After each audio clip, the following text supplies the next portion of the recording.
17 juin 1972, 30 000 spectateurs à Colombes sont venus assister au match le plus excitant des années 70. Carlos Monzon, champion en titre depuis son succès sur Benvenuti le 7 novembre 70, défend pour la troisième fois son titre de champion du monde des moyens.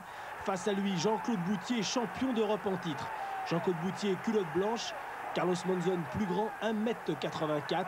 Jean-Claude Bouthier, 1,80 m et surtout une allonge nettement supérieure puisque 1,87 m d'envergure de bras pour l'Argentin contre 1,82 m pour le Français. Le match est prévu en 15 reprises. Durant cette première reprise, Jean-Claude Bouthier est un petit peu contracté devant l'expérience de Carlos Monzon qui a un palmarès de 76 victoires, 9 matchs nuls et 3 défaites. Alors que Jean-Claude Bouthier a remporté 56 matchs, 1 match nul et a subi seulement 3 défaites. Oui, Monzon, c'est l'instinct. C'est une sorte de boxe sauvage, animale. Bouthier, c'est une boxe d'école, une boxe apprise, un peu appliquée, un peu fabriquée. Et c'est là que va se situer l'opposition de style.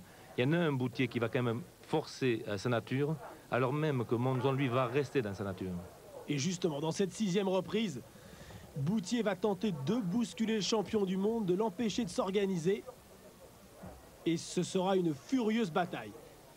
Monzon arrive à faire très très mal au bras. Enfin, Jean-Claude m'en a souvent parlé.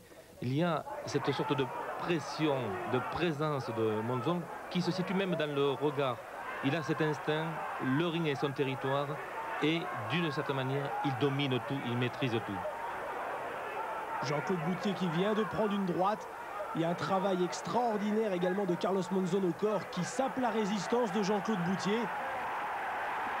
Bouthier boxe contre ce qu'il a appris, alors que Monzon la baigne certainement dans cette bagarre. Mais Bouthier se précipite parce que bon, il y a cette agressivité aussi naturelle chez lui. Mais d'une certaine manière, donc il s'écarte de sa boxe, alors même que Monzon y est, mais de tout cœur, de tout corps. Dans cette 6e reprise, Carlos Monzon mène au point. Sa puissance, sa précision sont en train de faire la différence. Une gauche, une droite et un travail à nouveau au corps. Et Jean-Claude Bouthier est mis au tapis dans cette 6e reprise. L'arbitre allemand, M. Drust, le compte. Et Jean-Claude Bouthier reprend le combat. Oui, Monzon n'était pas spectaculaire, paraît-il. Bon, c'est vrai, mais aucun boxeur n'arrivait à briller devant lui. Il était neutralisé, plus ou moins annihilé, tout ça. Les plus grands, genre Léonard Hagler, auraient été plus ou moins inhibés, à un moment donné, plus ou moins bloqués, parce que Monzon s'adaptait à chaque adversaire. Et c'est vrai que jamais, que ce soit Briscoe ou Griffith, jamais un boxeur n'a pu renouveler un coup ou faire une série devant Monzon. Jean-Claude Bouthier va réussir à bousculer Carlos Monzon dans cette 6e reprise, plein de suspense, plein d'émotion. Uppercut du droit et Carlos Monzon est poussé, mais auparavant il a été touché par cet uppercut du droit à la mâchoire. L'arbitre, M. Drust, ne compte pas l'Argentin, qui dans les derniers instants de cette 6e reprise est très sérieusement touché, est en perte d'équilibre. Mais Jean-Claude Bouthier n'a pas les forces suffisantes pour enchaîner et conclure. Combat féroce entre ces deux boxeurs. La Monzon réellement s'accroche, pourrit, mais il sait très bien le faire. Briscoe, une fois, l'a mis très en danger, il a fait presque traverser le ring. Et Monzon a commencé à le neutraliser, donc aucun boxeur n'a renversé Monzon. Là, il y a quand même une poussée de Bouthier, même si auparavant il a touché Monzon. Le premier knockdown lorsque Jean-Claude Bouthier va à terre. Une gauche à la tempe. Enchaînement de 2-3 coups. Toujours ses bras immenses qui tiennent à distance le Français. Et puis ce remarquable travail au foie. Et Jean-Claude Bouthier à terre. Et réaction du champion d'Europe. Avec cette uppercut à la mâchoire. Et cette poussée. Mais Carlos Monzon a été incontestablement touché dans cette 6e reprise. Nous en sommes maintenant à la 11e. Jean-Claude Bouttier est très sérieusement marqué. Il a l'œil gauche fermé, certainement à la suite d'un coup de pouce de l'Argentin dans l'œil.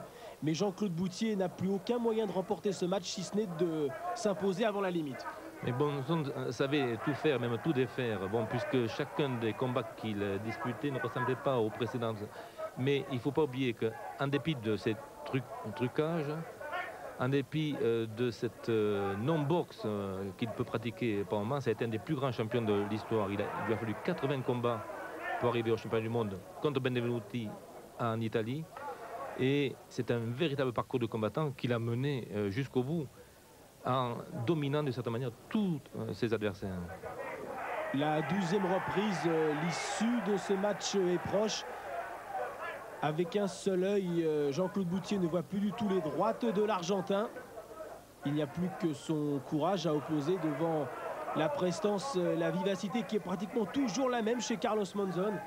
Mais chez Monzon, il n'y a pas... Bon, c'est l'anti-boxeur classique. Il n'y a pas un coup précis. Ils avaient tous un coup. Il s'adaptait. Il improvisait de cette manière. Bouttier ne pouvait pas préparer un combat contre Monzon comme un combat contre n'importe quel adversaire, un étudiant, parce que Monzon ne boxait jamais de la même manière. Monzon était dans son territoire, s'adaptait, et c'était véritablement le triomphe de l'instinct. Monzon m'avait dit un jour qu'il avait appris une chose, une seule sur un ring: marcher. Il était resté quelque part dans une sorte d'état sauvage. Pour sa part, Bouttier avait connu une enfance banale. Il était venu à la boxe pour faire un peu de culture physique. Monzon, lui, y était venu de beaucoup plus loin. En réalité, il était venu à la boxe pour survivre.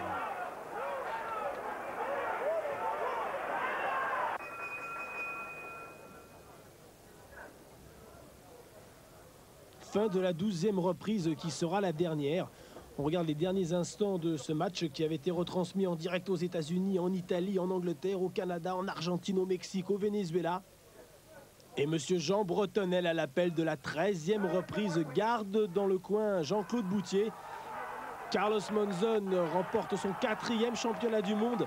Il conservera son titre jusqu'en 1977 après 14 défenses victorieuses, un record dans cette catégorie.